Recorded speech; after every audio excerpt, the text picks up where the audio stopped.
Olá, senhores, bem-vindos a mais um Calango Alpha. Dessa vez vamos fazer uma resenha aqui do mangá do Samurai X. Não de toda a série, mas de alguns volumes específicos, porque eles trazem histórias fechadas. Mesmo depois de já ter sido publicado aquela versão tanco normal, eu estou trazendo meus meio tanco porque foi essa coleção que eu acabei fazendo. E por que o volume 2, 6, 9, 12, o 5,6 e essa edição especial avulsa aqui tem de tão especial? A edição especial já diz por si só. Mas esses demais, eles trazem histórias fechadas. Eles trazem one-shot aqui no 2, 6, 12 e 5,6.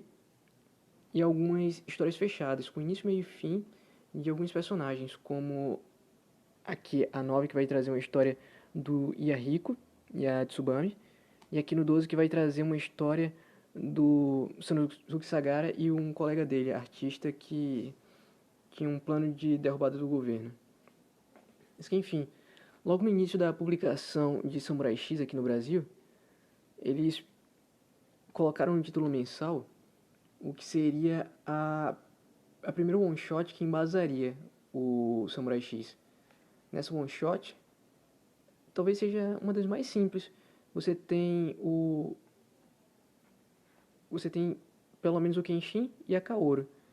Outros personagens eles foram colocados só para ilustrar essa história curta de 30 páginas.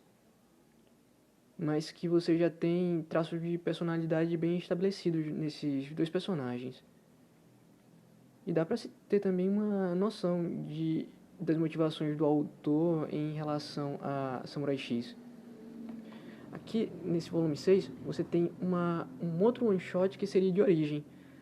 Mas ao invés de ter apenas o Kenshin e a Kaoru, você tem o Yahiko, você tem a Megumi e Kaoru. O Kenshin ele seria o andarilho, assim como nas outras encarnações. O Yahiko, a Megumi e a Kaoru seriam irmãos. Ele estaria ajudando eles. E o vilão que aparece nessa história é muito parecido com aquele Kanjuro Takeda, aquele homem que chegava pra Megumi e a sequestrava, obrigando ela a fazer ópio. Uma história interessante, tem uma outra abordagem, mas que também ilustra bastante as características principais desses personagens, que são replicados na obra principal. Aqui no volume 9, você vai ter uma história fechada que pega pelo menos a metade do mangá. E vai ser uma história fechada só do Yahiko, ao qual ele está lutando para defender a Tsubame, que está sendo chantageado por alguns bandidos que querem roubar a Kabeko. Uma história bem interessante, eu creio que não foi animada, assim como os demais one-shots mencionados. Aqui quem resolve a situação é o Yahiko mesmo. Ele sozinho, a partir de uma técnica que o Kenshin ensina, consegue resolver a situação. O volume 12 ele tem duas histórias bem interessantes. Uma é a do Sanosuke, que acaba reencontrando com um amigo dele que se tornou artista, mas que os dois se conhecem a partir do exército imperial, ao qual eles integraram, cujo Capitão Sagara acabou sendo executado, tantas vezes mencionado pelo Sanosuke. E esse amigo dele tem um plano de derrubar o governo a partir de ataques terroristas. Ele fabrica bombas e pretende destruir prédios públicos. Bem, é mais bem explicado na história.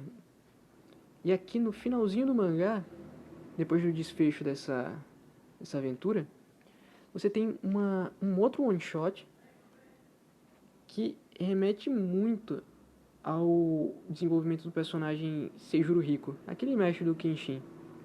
Aqui você vai ter a primeira história que se ambientaria mais ou menos nesse universo de samurais, lógico, um pouco mais antigo do que a Era Meiji, mas que ao mesmo tempo não tem os personagens principais de Samurai X.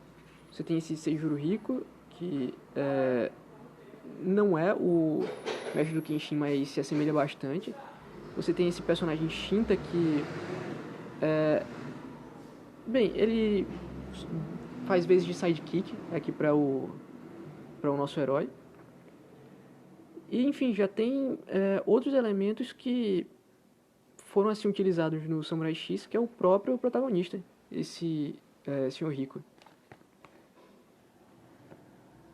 Aqui já partindo para o fim, você vai ter no volume final da série mensal uma história que não tem nada a ver com o Samurai X. E talvez isso tenha me deixado frustrado, porque eu imaginava que esse finzinho ele fosse ser mais bem amarrado.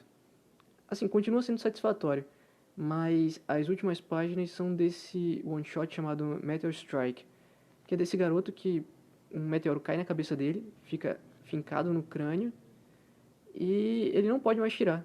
É uma coisa até bem ridícula que a pedra fica bem sobressalente à cabeça dele.